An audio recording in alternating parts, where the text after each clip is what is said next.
we'll begin, and brother had a question. We stopped him, so we'll ask him his question and then we'll go forward. तो अब हम शुरुआत करेंगे, लेकिन break में जाने से पहले भाई का एक प्रश्न था, तो उस प्रश्न को हम लेंगे, उसके बाद हम आगे चलेंगे। Yes, brother, question आपका?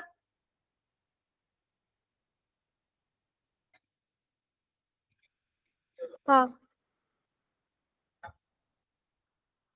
Okay, so he had a comment, so no worries. Let's continue with what we are discussing. तो उनकी उनकी एक टिप्पणी थी, कोई बात हाँ. नहीं। अब हम क्या करेंगे, हमारा जो विषय है उसको लेकर हम आगे बढ़ेंगे। We've seen a few types of prayer.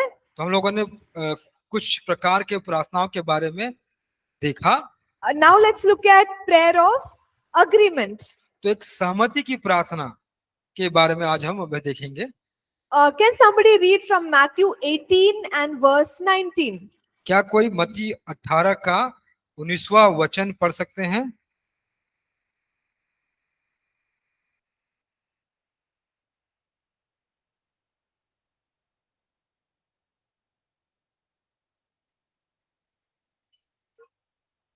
अच्छा, एक मिनट सिस्टर, माइक भेज दीजिए वहां पे। थोड़ा और भी more scriptures are there and we can all be ready to read, so take the mic and read it.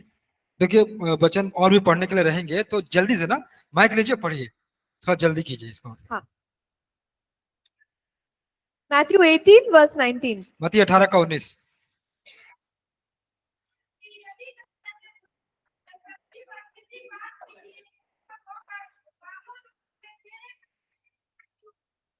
Okay.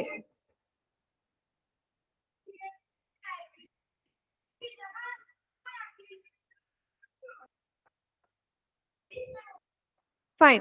So that shows us about praying in agreement together, but we'll read it into the mic also one more time, please. तो वह दिखाता है कि mic. किस प्रकार हम सहमति में प्रार्थना करते हैं, लेकिन हम माइक में एक बार पढ़ेंगे उसे।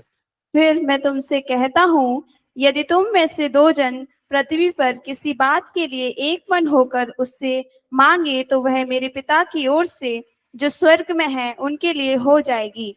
क्योंकि जहाँ दो या तीन मेरे नाम से इकट्ठा होते हैं, वहां मैं उनके बीच में होता हूँ। Okay, very nice. धन्यवाद। So we see that God is telling us, if any two of us agree, right? Agree, and we are praying together, then God will do that for us. तो ये Bible यहाँ पे बता रही है कि अगर दो व्यक्ति सहमत होते हैं ना, एक दूसरे से सहमत होके और यह प्रार्थना करते हैं, तो परमेश्वर वो बातों को होने देता है, प्रार्थना का उत्तर देता है। We can pray alone, and that is powerful. हम अकेले प्रार्थना हो कर रह के प्रार्थना कर सकते हैं, वो भी सामर्थी है। But praying in agreement is also necessary sometimes. और लेकिन सहमति में प्रार्थना करना वह कभी कभी आवश्यक होता है। Here, in fact, it says, if two of you agree on earth. और यहाँ पर कह रहा है इस बात को कि दो आप में से दो अगर इस पृथ्वी पर सहमत हो जाए, Then it will be done for them by my Father in heaven. तो जो भी तुम कहोगे वह मेरे स्वर्ग के पिता के द्वारा किया जाएगा और हो जाएगा। So God is saying any two. तो परमेश्वर कह रहे हैं कोई दो।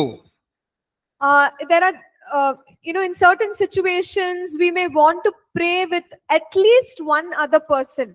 तो कुछ अवस्थाओं में क्या होता है कि हम चाहते हैं कि कम से कम एक व्यक्ति के साथ मिलकर हम प्रार्थना करें। And the prayer of agreement it's going to be very effective. तो सहमति की प्रार्थना यह बहुत प्रभावशाली होने वाला है। I remember once there was one person from church, they called me.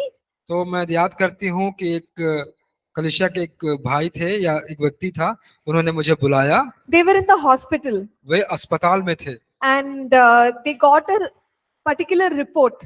तो उनको एक प्रकार का रिपोर्ट मिला। And usually we pray, right? As pastors, we pray for people like you're in hospital, you're going through some difficulty. तो एक पासवान के रूप में हम क्या करते हैं, हम प्रार्थना करते हैं अगर आप अस्पताल में हैं या किसी कठिनाई से होकर गुजर रहे हैं। But that day, I also felt a prompting of the Holy Spirit. लेकिन उस दिन मैं पवित्र आत्मा का जो उसकाना है उसको भी प्राप्त की। Not like a routine, okay, I'll just pray for someone who is in trouble. तो ऐसा नहीं कि जो मैं रोज करती हूँ कि चलो कोई जो समस्या में उसके लिए मैं प्रार्थना करूं। It was like Holy Spirit was saying, pray a prayer of agreement. तो पवित्र आत्मा कह रहा था ऐसा मानो कि अब तू सहमति की प्रार्थना कर। So I asked that sister, we will pray, but I want you to agree with me. तो मैंने उस बहन से कहा कि बहन मैं तो प्रार्थना करूंगी लेकिन मैं चाहती हूँ कि आप मेरे साथ सहमत हो रहे हैं। So when both of us agree, God will do a miracle. तो जब हम दोनों सहमत हो जाएंगे तो परमेश्वर एक अद्भुत काम या चमत्कार करेंगे। It was a very simple prayer. यह बहुत ही सामान्य प्रार्थना थी। Like, Heavenly Father, we stand in agreement that you will heal, you will bring healing and all that. It's very simple. तो बहुत ही सामान्य प्रार्थना थी कि स्वर्गीय पिता आप चंगाई को लेकर आएंगे, आप चंगा करेंगे, इस प्रकार की बातों को लेकर हमने प्रार्थना की। But the amazing part was she called me back after few days. और जो अद्भुत बात थी कि उन्होंने कुछ दिनों के बाद मुझे कॉल किया। And she said, even though the report says all these things, doctors are saying that, you don't have to worry. You don't even have to do treatment for it. तो वो कहते थे कि रिपोर्ट में इस प्रकार लिखा कि आपको किसी बात की चिंता भी नहीं है, रिपोर्ट में कुछ आपको करने की जरूरत नहीं है। Okay, so it's amazing. Like there is a diagnosis, but doctors are saying, you actually don't have to treat it. It's fine. They'll be fine. देखिए एक जब वो रिपोर्ट आया तो वहाँ पे कुछ बात की जांच की गई थी, लेकिन डॉक्टर कह रहे हैं कि अब कुछ करने की जरूरत नहीं है, आपको चिंता करने की जरूरत नहीं है। So that person till today they are fine. तो देखिए वो व्यक्ति आज तक वे लोग अच्छे हैं। And the diagnosis is still there. जो जांच की गई थी वो तो अभी भी है। But it does not require any medical intervention. लेकिन उसका कोई भी चिकित्सीय इलाज की जरूरत नहीं। Maybe once in a year they just have to go report, do some tests and come back. तो हो सकता है कि साल में एक बार उनको जाना पड़ता है कुछ जांच के लिए, फिर वापस आना पड़ता है। But that was such a relief for that family. तो लेकिन वह जो बात थी वो कि उस परिवार के लिए बहुत ही अच्छी बात थी, बहुत ही राहत की बात थी। Otherwise, based on the diagnosis, they were thinking, oh, we have to do this treatment, that treatment, it's going to be very difficult. तो उस जो जांच के अनुसार पे उनको लगा कि अरे आपको तो मुझे यही इलाज करना पड़ेगा, वो इलाज करना पड़ेगा, वो काफी परेशान हो गए थे। But God literally made them escape from that. लेकिन परमेश्वर ने क्या किया कि मानो उसको वहां से उनको हटा दिया, उनको निकाल दिया। It was a simple prayer of agreement. ये एक बहुत साधारण सहमति की प्रार्थना थी। So we have friends, we have prayer partners in church. देखिए हमारे दोस्त होते हैं, हमारे प्रार्थना के सहभागी होते हैं कलीसिया में, Or even family members. हमारे परिवार के लोग भी। Whenever two of you sit and pray, don't underestimate the power of the prayer of agreement. तो जब आप दोनों मिलकर प्रार्थना करने बैठते हैं तो जो सहमति की प्रार्थना का जो सामर्थ्य है उसको आप कम मत आंकिए। Even when it comes to like married couples, husband wife, there are only two people, but two people is what God says. If you agree, you will get the answer. तो जैसे शादीशुदा जो व्यक्ति होते हैं पति पत्नी, बाइबल भी बताती है कि दो लोग अगर आप सहमति से आते हैं और प्रार्थना करते हैं तो बातें हो जाती हैं। So that is the prayer of agreement. तो यह जो प्रार्थना है, यह प्रार्थना है सहमति की प्रार्थना। In the book of Acts, they knew the value of the prayer of agreement. तो प्रेरितों के किताब में वो जानते थे कि सहमति की प्रार्थना का जो मूल्य है या कीमत हो कितना है। They always used to pray together as a church. और वे कलीसिया के रूप में हमेशा एक साथ प्रार्थना करते थे। Okay? And so there are times when it is helpful to pray with another one person or many people. तो कुछ ऐसा समय भी होता है कि हम एक और लोग के साथ, व्यक्ति के साथ प्रार्थना करें या और भी लोगों के साथ प्रार्थना करें सहमति की प्रार्थना को। So the next type of prayer is prayer in the spirit.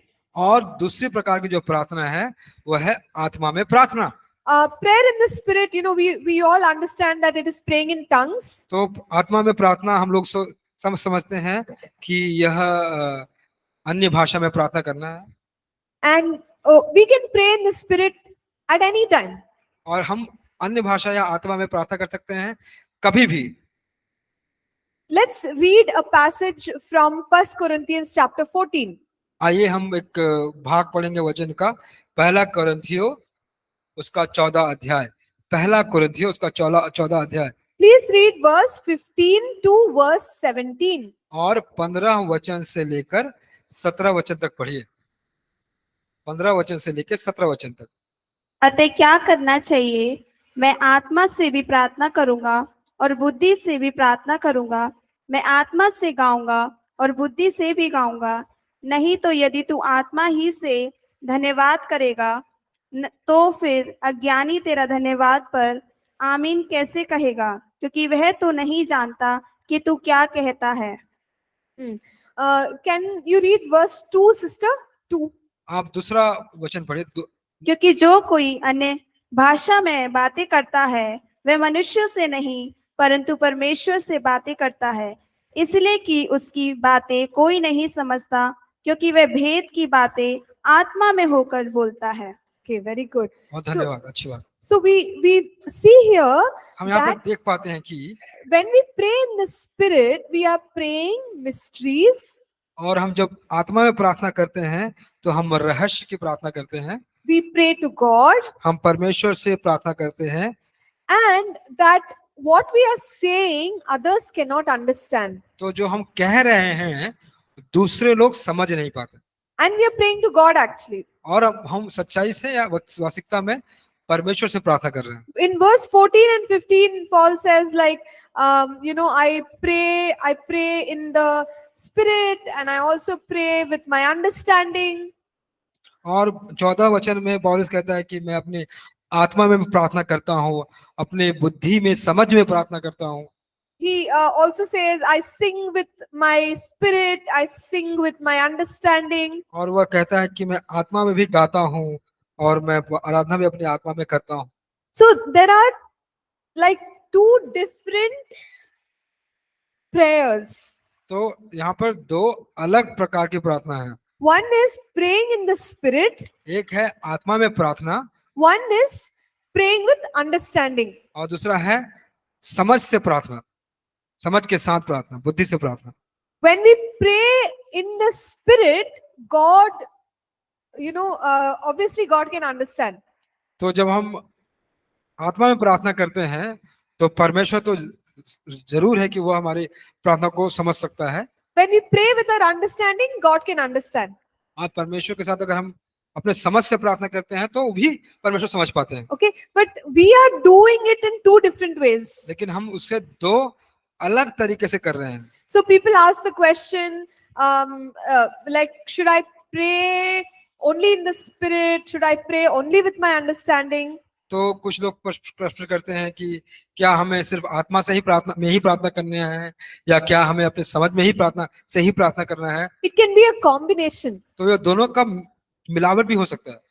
And both are important. और दोनों को मिला के हम प्रार्थना कर सकते हैं और दोनों जरूरी है।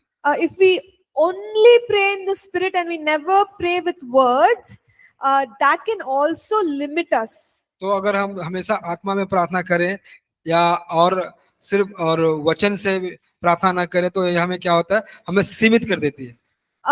And the opposite is also true. You pray only with words and you don't pray in the spirit, that also will limit. तो अगर सिर्फ आप वचन में शब्द से ही प्रार्थना कर रहे हैं लेकिन आत्मा में से प्रार्थना कर रहे हैं नहीं कर रहे हैं तो ये भी आपको सीमित कर सकती है। So every day we can pray with our words also and pray in the spirit also. तो रोज हम शब्द के साथ भी प्रार्थना कर सकते हैं और आत्मा के साथ अन्य भाषा के साथ भी प्रार्थना कर सकते हैं। Any questions about praying in the spirit? तो आत्मा में प्रार्थना यानी अन्य भाषा में प्रार्थना के बारे में कोई प्रश्न है आपके पास अभी? Yes, brother. It's okay. You tell us because it's that.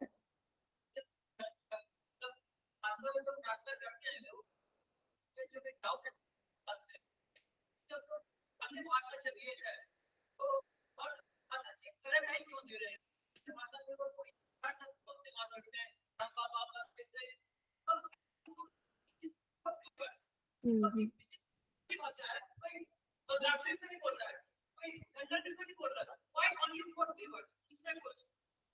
Okay, fine. So brother is asking if it is tongues, why, according to him, he feels there are very common words that most people are using. तो भाई कह रहे हैं कि अगर अन्य भाषा की बात की जाए तो क्यों कुछ ही गिने चुने शब्द लोग इस्तेमाल करते हैं। See, first thing is we don't have to worry because God is understanding. Whatever we are saying, it's God is anyway understanding. देखिए पहली बात यह है कि हमें जान लेना चाहिए कि हम जो भी कह रहे हैं परमेश्वर उन्हें समझ रहे हैं। Okay, so that is the first thing. वो पहली बात है। So don't worry like what neighbor is praying, what words they are using. How does it matter? Because anyway, you and I can't understand each other. तो आप इतनी चिंता ना करें कि भाई क्या कह रहा है, बहन क्या कह रही है, कौन सा शब्द इस्तेमाल कर ले, क्योंकि हम उसको तो समझ नहीं पाते हैं। Okay, so second thing is in all our languages, we have some words that get repeated very often. तो हर सब भाषाओं में, हमारी भाषाओं में एक शब्द है जो काफी बार दोहराया जाता है। For example, sometimes I keep saying so, so it is like this, so it is like that. I say it so many times. और मैं अपने बातों में कभी सो ऐसा ऐसा ऐसा सो बहुत बार इस्तेमाल करती हूँ। Yeah, and or and this and that and how many times we say and? और ये और वो और ये और कितनी बार हम लोग और का इस्तेमाल करते हैं। So repetition of words doesn't mean that it is lacking meaning. तो जो हम शब्दों को जो दोहराते हैं इसका मतलब ये नहीं है कि उसका मतलब कम हो रहा है। So it's okay, it's normal. तो यह एक सामान्य बात है। ठीक। Yeah, I hope it answers your question, brother. क्या आपके प्रश्न को उत्तर दिया Repetition of है? words. Okay, but that's all my answer. I don't have a better answer, just like yesterday. तो ये So we हमारे can discuss उत्तर है। later हम maybe. बाद में हो सकता है इसके बारे में हम चर्चा कर सकते हैं। Yeah. Any other question about praying in the spirit, भाई के praying pass with understanding? Yes. Yes, brother. हाँ.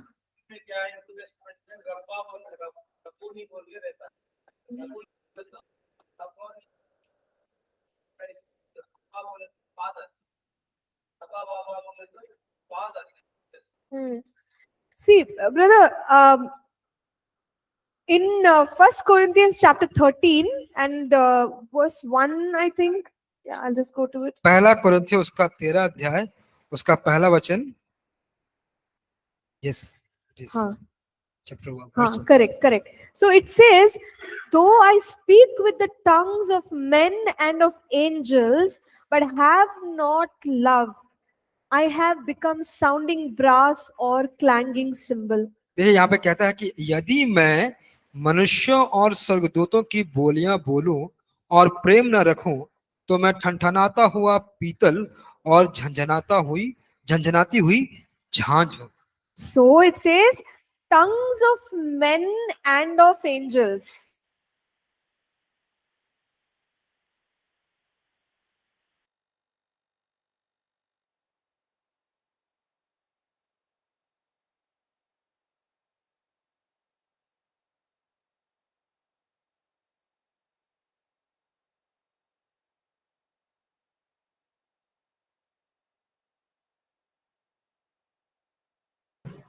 We can't hear, sister. We can't hear. We can't hear you. Yeah. Brother, can you hear me now? Not clear. Not clear? Okay. Just query, did you hear whatever I spoke till now?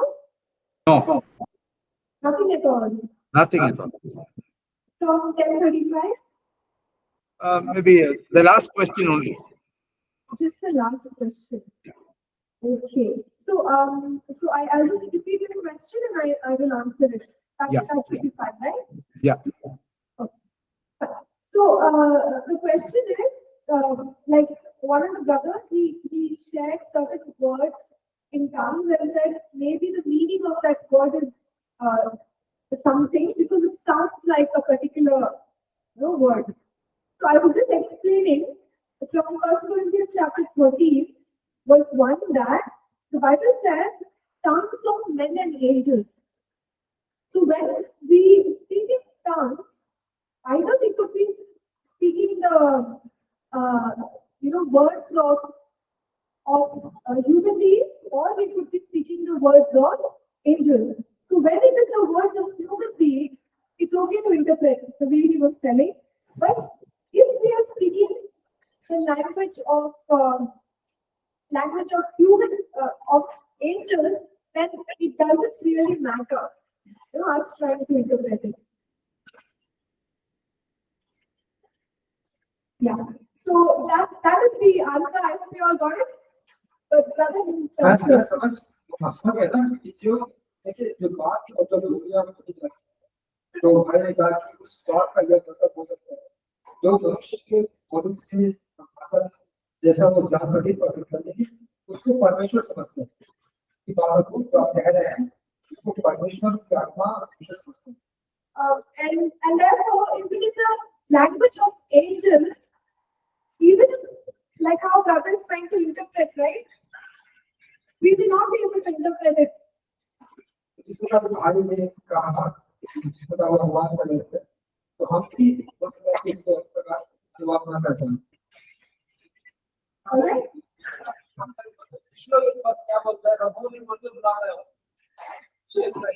No, correct, brother. If it's a human language, for example, I'm just giving you an example. I'm speaking in tongues. तो मैं उदाहरण दे रहा हूँ, मैं अपनी भाषा बात कर रहा हूँ And brother hears it in Bengali. और मैं उसको बंगाली में सुनता हूँ. Then if he tries to interpret, it's correct. Okay, I can understand. तो मैं उसको अनुवाद कर सकता हूँ और करने की कोशिश करता हूँ तो सही. But suppose I'm speaking in tongues, और मान लीजिए कि मैं अपनी भाषा बात कर रहा हूँ. there are two options. One is human language, second is angelic language. दो प्रकार के ऑप्शन हैं. दोनों की भाषा. But if I'm speaking some angelic language, then you can't interpret, brother, unless you have another gift of the spirit. That's called interpretation of tongues. It has to operate. तो इसी प्रकार में जैसे शब्दों की भाषा कर रहा हूँ, अगर आप उसको इंटरप्रेट कर रहे हैं तो आपके लिए एक और प्रकार का जो स्पिरिट का है वो होना चाहिए. तो आप होना चाहिए कि आप तब जाके उस शब्द का आप मतलब निकाल सकते हैं. You want what I'm saying? शब्द है क्या करना चाहिए. Great. तो शब्द Yes. Can you elaborate the first Corinthians chapter 14 verse 15? Chapter 14, verse 15.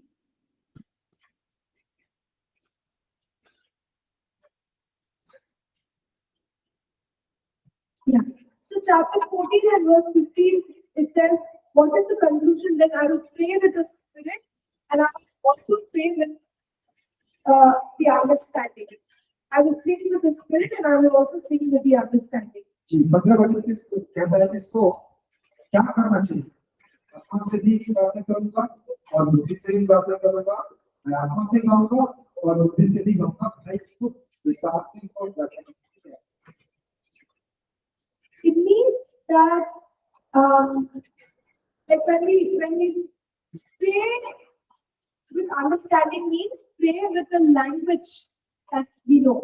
देखिए जो आप जो प्रार्थना करते हैं समझ से इसका मतलब है कि उस भाषा से प्रार्थना करें जिसको आप जानते हैं. But praying in the spirit means praying in tongues. और जब आप प्रार्थना करते हैं आत्मा में इसका मतलब होता है कि आप अपनी भाषा. Is that clear? Same thing for singing also. I can sing in my language or I can sing in tongues. मैं अपनी भाषा में गीत गा सकता हूँ या अपनी भाषा में गीत गा सकता हूँ. You find that I word? will also pray in understanding. See, understanding only means normal language, human language. या समझ का दूसरा मतलब होता है जो हमारी सामान्य भाषा या मानवीय भाषा जो बात है. He's saying understanding, but what he means is normal language. वो हमारा समझ तो कह रहे हैं, बुद्धि तो कह रहे हैं, इसका मतलब क्या है हमारे सामान्य बोलचाल. और See, for example, instead of saying I will pray in the spirit and I will pray with my understanding. It's like saying, I will pray in tongues and I will pray in English. I will sing in tongues, I will sing in English. It's like that. तो मैं अपना आत्मा से गाऊंगा और अपने समझ से गाऊंगा, इसका मतलब मैं अपना मैं आत्मा से गाऊंगा और मैं इंग्लिश में गाऊंगा, मैं आत्मा से प्रार्थना करूंगा और मैं इंग्लिश में प्रार्थना करूंगा। I hope it's clear. If not, we'll discuss after class. मैं आशा करता हूं कि साफ हो गया है, नहीं तो क्लास खत्म हो दोबारा चर्चा करें। Anything else?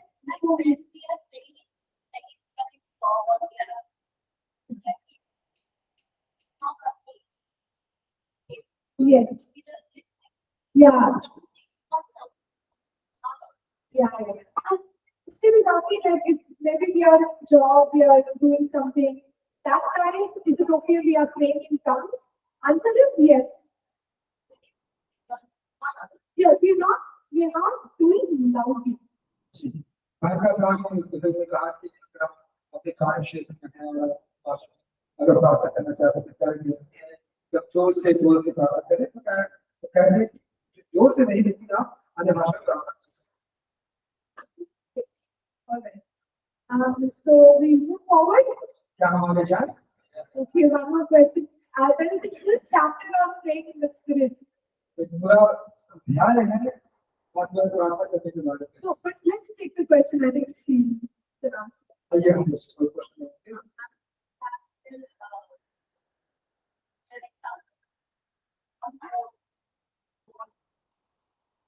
So if we pray a little prayer in tongues, but if we want more, then what should we do? अगर हम थोड़ा अन्य भाषा में बोलते हैं, लेकिन हम इच्छा करते हैं कि हम और बोलें, तो हमको क्या करना चाहिए? वो प्रश्न है।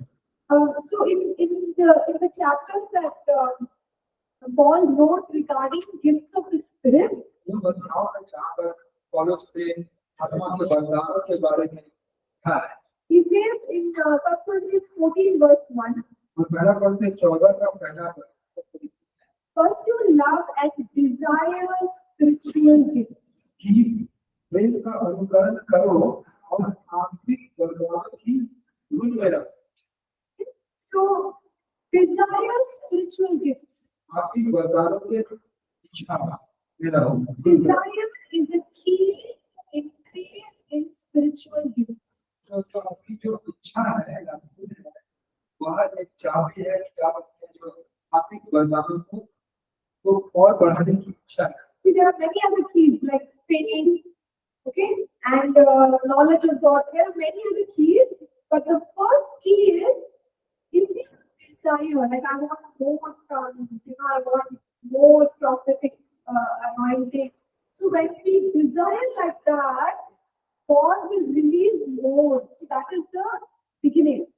तो देखिए बहुत सारी चाबियां जो हैं, लेकिन अगर इच्छा रखते हैं वो भूख रखते हैं और कुछ पाने के लिए, तो हमको और मिलता है। जैसे कि आत्मा में प्रार्थना करने का एक इच्छा रखते हैं तो समय और मिलता है। आपकी बातों को वर्षों समझने के लिए अगर इच्छा रखते हैं तो वो हमें और मिलता है। वो इच्छा को बहुत जरूरी है। Yes, I did a fasting and continuing 3 days. I did fasting to get tongues. My pastor prayed. My church people prayed for me that I should get the gift of tongues, but I did not get it. So what more should I do for that? You're still waiting for the gift Yes, of tongues? yes, I'm still waiting. जो 3 दिन प्रार्थना करने पर उपवास रखी, मैं कलिसियाओं के मेरे वासवान ने बोले कि मैं अपनी भाषा में बहुत सारा और ज्यादा, लेकिन वो अभी नहीं हो रहा है, तो और क्या करना चाहिए? See, you're on the right track. तो देखिए आप सही रास्ते में हैं। You are desiring, you're earnestly desiring. आप बहुत ही दिल से आप इच्छा रखते हैं। 4 years. Okay, I understand that. But you remember yesterday we said we should pray according to the word of God. तो आप याद रखते हैं ना कि हम लोगों ने कहा कि हमें परमेश्वर के वचन के अनुसार प्रार्थना करनी चाहिए। So if we look at Acts chapter 2, अगर हम प्रेरित का दूसरा अध्याय जब देखेंगे,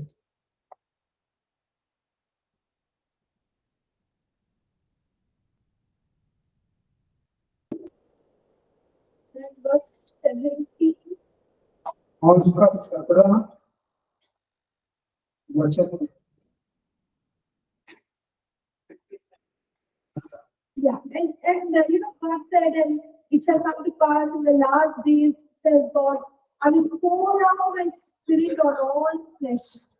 परमेश्वर यहाँ पे कौन लिखता है कि यहाँ पे लिखा हुआ है कि मैं अपनी आत्मा अंत के दिनों में ऐसा होगा कि अपनी आत्मा पर सब मनुष्य को उड़ेगी। See, I'm giving you only one scripture. मैं आपको सिर्फ एक वचन दे दी It's a promise. एक प्रतिज्ञा है। Does anyone include you? क्या सब में आप हैं? सब में आप हैं? Sure. If it says all things, what? सब लोग सब क्या? सारे विश्वास। Correct, right? So, promise is still there. तो जो प्रतिज्ञा है ना जो वादा किया है वो अभी है। So, you hold on to the word and you say, God, you said you will pour out your spirit on all flesh. I am praying, and it has to happen. तो आप उस प्रतिज्ञा को पकड़ रखिएगा कहीं परमेश्वर अपने अपने वचन देता है कि ये होना चाहिए तो मैं उसको पकड़ रखूं और ये होगा जरूर होगा। So, in this way, just put in scriptures and keep praying, sister, because God's promises that all believers will receive. इस तरीके से आप वचन को पकड़ रखिए और उन वचन को निकालकर प्रार्थना करने की तैयारी कहता है कि आपको जरूर मिलेगा। So, you're on the right track. Keep तो praying. आप एक सही मार्ग पे हैं और मैं आपको प्रेरणा देता हूँ कि आप चलते जाइए। So, if there are any questions, we can take. Otherwise, we can proceed. अगर कोई प्रश्न है तो उसको देखिए नहीं तो आप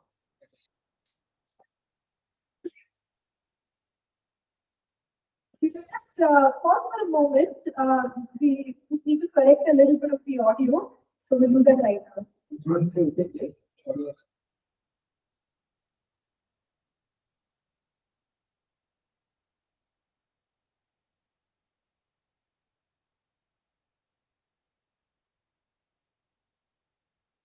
Check, check.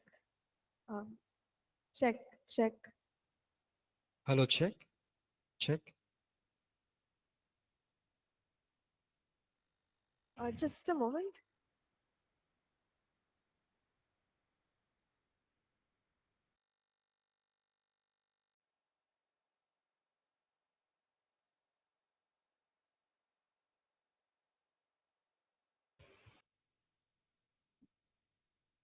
Yes. So let's get back to our discussions. आइए हम जो चर्चा कर रहे हैं उस पे वापस आते हैं। Any other questions or और कोई प्रश्न है या okay? Then let's proceed. तो आइए हम आगे बढ़ेंगे। We have something known as prayer of repentance. और भी हमारे पास एक प्रार्थना जिसको कहते हैं पश्चाताप या अंगीकार की प्रार्थना। 1 John chapter 1 verses 7 to 9. पहला यूहन्ना उसका पहला अध्याय 7 से लेकर 9 तक। So one of the sisters can read because Mike is this side. यहाँ से कोई बहन पढ़ सकते क्योंकि माइक आपके पास है।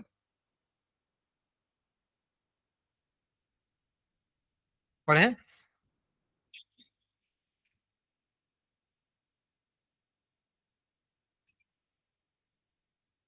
जी पढ़िए। पहला यूहन्ना पहला अध्याय 7 से लेकर 9 तक।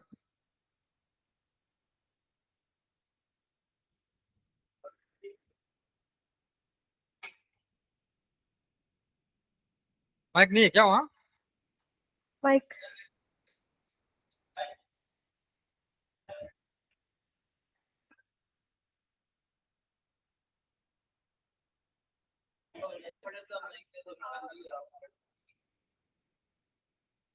Just press it. One light will come, then you can speak.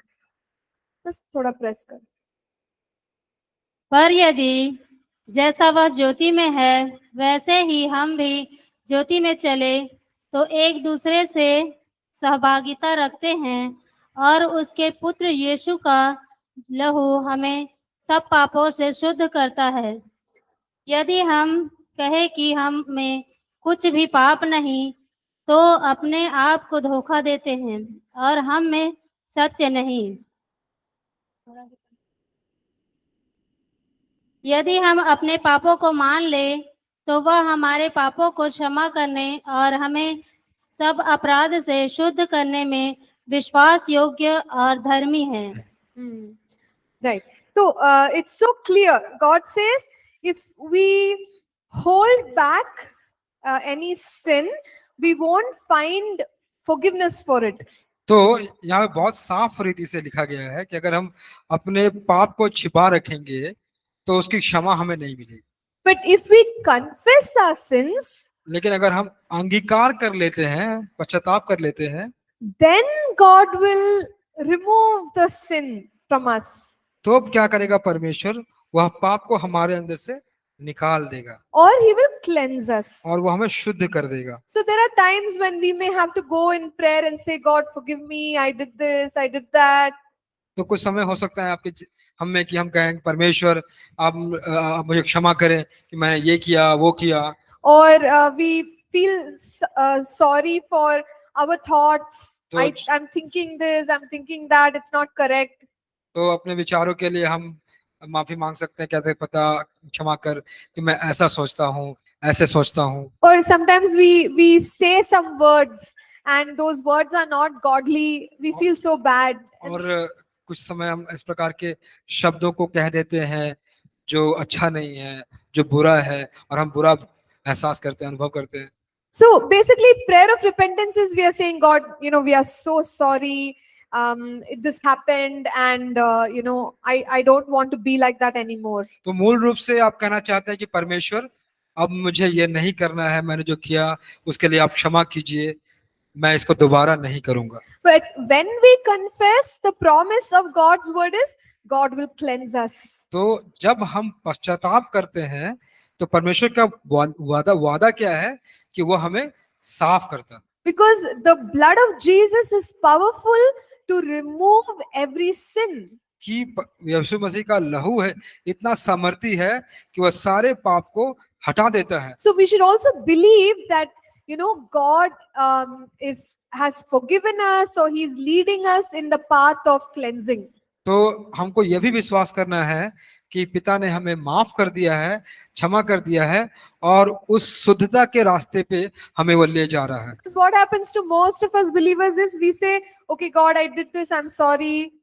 तो हम विश्वासी क्या कहते हैं कि अच्छा परमेश्वर हम लोगों ने ये किया, हम इसको लिए काफी दुखी हैं। But we keep saying that again and again and again. Sometimes for years we say, God, I'm still sorry. I did this, I did this, I did this. तो हम लोग सालों से कहते हैं कि प्रभु जी अभी भी मुझे माफ कर, मैंने ये किया, मैंने ये किया, मैंने ये किया। See, if it is from a humble heart, that is fine. देखिए अगर ये नम्र हृदय से है तो ये ठीक जान पड़ता है। But if it is from a place of unbelief, where we don't believe that God has cleansed us by the blood, that is wrong. तो अगर आप उस जगह से आते जहाँ पे विश्वास नहीं है तो ये गलत है। We have no faith that we are forgiven. तो हमारे पास कोई भी विश्वास नहीं है कि हमें क्षमा कर दिया गया है। We still experience that guilt, shame, rejection. अभी भी हम उस प्रकार के दोष को, शर्म को और नकारने को हम लोग एक्सेप्ट करते हैं। You don't experience, or you don't realize that now God has cleansed you and made you a new person. तो आप यह अनुभव नहीं करते हैं अभी कि परमेश्वर ने आपको शुद्ध कर दिया है, आपको वह एक नया व्यक्ति बना दिया है। So prayer of repentance means we confess, but we should also come to a place of believing that yes, God has forgiven. तो जो पश्चाताप या अंगीकार की प्रार्थना है कि हम प्रार्थना करें हमारे माफी के लिए, हमारे पश्चाताप के लिए, लेकिन उस जगह पे भी आए जहाँ पे आप कहें कि हाँ परमेश्वर मेरे पाप अब क्षमा हो गए। Is that fine, everyone? Did you understand? क्या ये सही है आपके लिए, सबके लिए? All right. So that is the prayer of repentance. तो उसे कहते हैं हमको पश्चाताप या अंगीकार की प्रार्थना। There's another prayer called prayer of unburdening, और एक और प्रार्थना जिसको कहते हैं बोझ उतारने वाली प्रार्थना, where God says, cast your cares upon me because I care for you. तो यहाँ पर परमेश्वर कहते हैं कि अपनी चिंताओं को मेरे ऊपर डाल दो, क्योंकि मैं उसका ध्यान रखता हूँ। Can somebody read 1 Peter 5:7? कोई पहला पत्रस 5:7 पढ़ सकते हैं?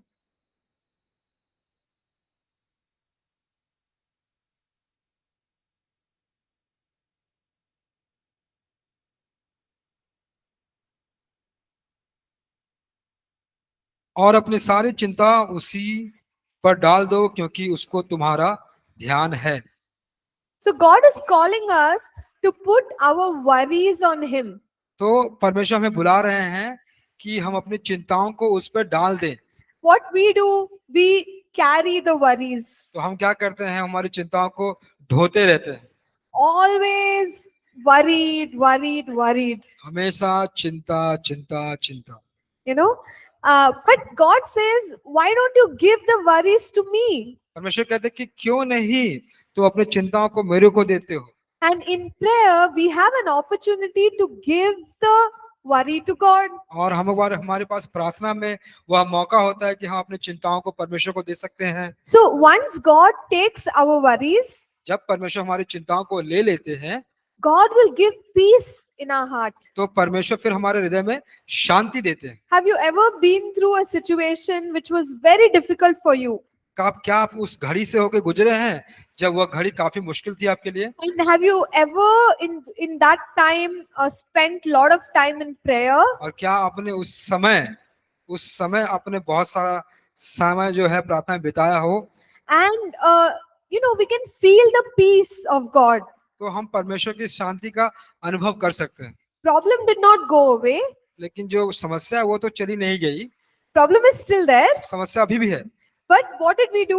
लेकिन हमने क्या किया? We poured out our heart to God. We gave all our worries to God. हमने अपना हृदय परमेश्वर को उड़ेल दिया और हर एक चिंताओं को परमेश्वर को सौंप दिया, And God gave peace. तो परमेश्वर ने हमें शांति दी। And we were walking in that peace. तो हम उस शांति में चल फिर रहे थे। And this is such a privilege. तो ये एक बहुत बड़ा ना एक सौभाग्य की तरह। In some of my life's hardest times, मेरे जीवन के कठिन समयों में I have experienced that I just don't have the words to pray. तो मैंने भी अनुभव किया था कि मेरे पास शब्द नहीं है प्रार्थना करने के लिए। Even to pray, asking, receiving, those kind of prayers. तो उस समय भी कि मांगना, ग्रहण करना, उस प्रकार की प्रार्थना भी। So I used to spend most of my time praying in tongues और मैं बहुत सारा समय जो है वह अन्य भाषा में प्रार्थना करने में बिताती थी, and prayer of unburdening, और बोझ उतारने की प्रार्थना को करने के लिए करती थी। where you can just say, God, this is happening, that is happening, all these things are worrying me. तो जहाँ पे आप कह सकते हैं कि पिता ये हो रहा है, वो हो रहा है, ये सारी बातें मुझे चिंता दे रही है। See, God is so good that He is willing to listen. देखिए हमारा परमेश्वर इतना भला है कि वो सुनने की इच्छा रखता है। So don't carry your worries. तो अपना जो चिंता है ना उसको आप ढो के मत चलिए। Take more time in prayer. तो ज्यादा समय प्रार्थना में बिताइए। When you're going through tough times, one solution is spend more time in prayer. अगर आप कठिन समय से होकर गुजरते हैं तो एक हल है, ज्यादा समय आप प्रार्थना में बिताइए। Because what you're doing is you're unburdening, giving everything to God, give all your worries to God. तो आप क्या कर रहे हैं, आप उस बोझ से हल्के हो रहे हैं, आप सारे बोझ को परमेश्वर को दे रहे हैं। Then when God gives you peace, again you can stand up and you can do the work that God calls you to do. और फिर क्या होता है, आपका जो बोझ है वो उतर सकता है, आप हल्के हो सकते हैं और खड़े होकर फिर से आप जो काम करना है उसको कर सकते हैं। Okay, so God is ready to listen to us, but we have to pour out our heart before the Lord. देखिए परमेश्वर हमें मदद करने के लिए तत्पर रहता है, लेकिन हमें क्या करना है, हमारा हृदय हमको परमेश्वर के सामने उड़ेल देना है। Okay, so the next kind of prayer is prayer of faith. और दूसरी प्रकार का जो प्रार्थना है वह है विश्वास की प्रार्थना। Prayer of faith for healing.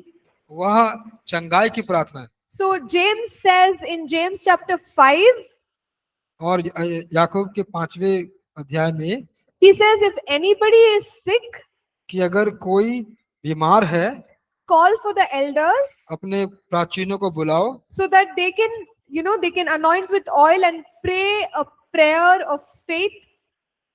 और वह अभिषेक करके तेल लगाकर आपको प्रार्थना करे और विश्वास की प्रार्थना करे। And the prayer of faith will heal the sick. और जो विश्वास की प्रार्थना होगी वह बीमारों को चंगा करेगी। So, what kind of prayer will heal the sick? और किस प्रकार की प्रार्थना बीमारों को चंगा करेगी? Vishwas. फेथ, विश्वास। Okay, so praying for the sick is okay, but we should pray with faith. देखिए, बीमारों के लिए प्रार्थना करना तो ठीक है, लेकिन हमें विश्वास के साथ प्रार्थना करना चाहिए। So when we pray the prayer of faith, the sick will be healed. तो जब हम प्रार्थना करेंगे बीमारों के लिए विश्वास से, तो बीमारी चंगे होंगे। So that is the prayer of faith for healing. तो यही है चंगाई के लिए और विश्वास की प्रार्थना। There are two more kinds of prayers. और दो और प्रकार की प्रार्थनाएं हैं, One is prayer of waiting. और एक है बाट जोहने की प्रार्थना। No, sometimes we are just waiting in the presence of God. और कभी कभी क्या होता है कि हम परमेश्वर के उपस्थिति में हम उसका इंतजार करते रहते हैं। You have experienced that in the supernatural hour. और जो अलौकिक समय जो होता है, उस समय में आप उसका अनुभव करेंगे। So we are waiting to see what God says. और हम इंतजार करते हैं कि देखने के लिए कि क्या परमेश्वर कह रहे हैं। We are waiting to see what God does. और हम इंतजार कर रहे हैं उस बात को देखने के लिए कि परमेश्वर क्या कह रहे हैं, कर रहे हैं। In fact, Isaiah 40 says that when we wait on the Lord, we will get strength. तो यशायाह 40 कहता है कि अगर हम परमेश्वर पर के इंतजार करेंगे तो हमको वह ताकत देगा। So every day, right, even the supernatural hour which we are taking time, you'll find after, a couple of days that you're spiritually feeling strong. तो आप जो हमारा अलौकिक समय जो बिताते हैं हम, आप देखेंगे कुछ समय के बाद कि आप आत्मिक रूप से बहुत ही मजबूत हो गए। Because that's the promise. If you wait on the Lord, you will receive strength. कि अगर आप यहोवा की बाट जोहते हैं तो आपको मजबूती या शक्ति प्रदान होगी। Can somebody read Isaiah 40 verse 28 to 31? यशायाह का 40 का 28 से 31 को पढ़ेंगे क्या? क्या तुम नहीं जानते, क्या तुमने नहीं सुना, यहोवा जो सनातन परमेश्वर और पृथ्वी भर का सृजनहार है, वह न थकता न श्रमित होता है, उसकी बुद्धि अगम है। वह थके हुए को बल देता है और शक्तिहीन को बहुत सामर्थ देता है। तरुण तो थकते और श्रमित हो जाते हैं और जवान ठोकर खाकर गिरते हैं, परंतु जो यहोवा की बाट जोहते हैं वे नया बल प्राप्त करते जाएंगे। वे उकाबों के समान उड़ेंगे, वे दौड़ेंगे और श्रमित न होंगे, चलेंगे और थकित न होंगे। Amen. आमीन। So when we wait on God, we will receive strength. तो जब हम परमेश्वर की बाट जोहते हैं तो हमको क्या मिलता है? ताकत, strength. And final one is prayer of watching. और पहला है, और जो अंत का है वह है पहरे की प्रार्थना। See, prayer of watching is like how we have watchmen. देखिए, जो पहरे की प्रार्थना होती है या पहरू की प्रार्थना होती है, ये किस प्रकार हमारे पहरेदार होता है ना। What do? They're always watching the gate. तो वो क्या करते हैं? वो हमेशा जो मुख्य द्वार है उस पर पहरा देते हैं। Watching to see who is coming in, who is going out. वह प्रार्थना करते, वो देखते रहते हैं कि कौन आ रहा है, कौन जा रहा है।